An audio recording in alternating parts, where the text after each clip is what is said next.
มื้อนี้เนาะพวกเราวัยรุ่นคริปโตทุกคนเนาะมาร่วมตัวกันเพื่อวางแผนที่จะเทรดคริปโตเพราะว่าตอนนี้ Bitcoin ขึ้นไปเฮ็ด All Time High อยู่ที่ 93,000 เนาะกะพวกเราทุกคนเนาะเลือกแพลตฟอร์มของ OKX ในการเทรดเนาะซึ่งในนั้น OKX ก็จะมีหลายๆฟังก์ชันให้เราเลือกเทรดบ่ว่าจะเป็น Spot Trading เนาะ Perpetual อันนี้เป็น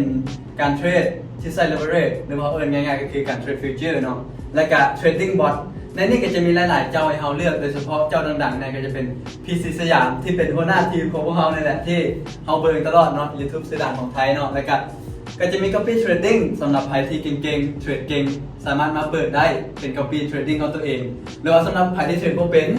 ก็สามารถมาใส่ Copy Trading ของ Master ต่างๆได้เนาะในนั้นก็จะมี Option ก็คือเกี่ยวซื้อและขายอันนี้ค่อนข้างอันตรายเนาะให้ทุกคนไปศึกษาได้ดีในนั้นก็จะมีไฮเบิร์นโบรกเกอร์ OKX โบรกเกอร์เนาะแล้วก็จะมีทางฝั่งของเว็บ3มี wallet ของเว็บ3นำเนาะแล้วก็จะมีฟังก์ชัน earn อันนี้เป็นฟังก์ชันหนึ่งที่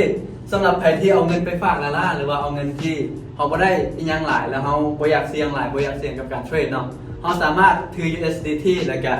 เอามาไว้ในฟังก์ชัน earn ได้เพราะว่ามันจะ generate เปอร์เซ็นต์ให้เราหลายอยู่เนาะ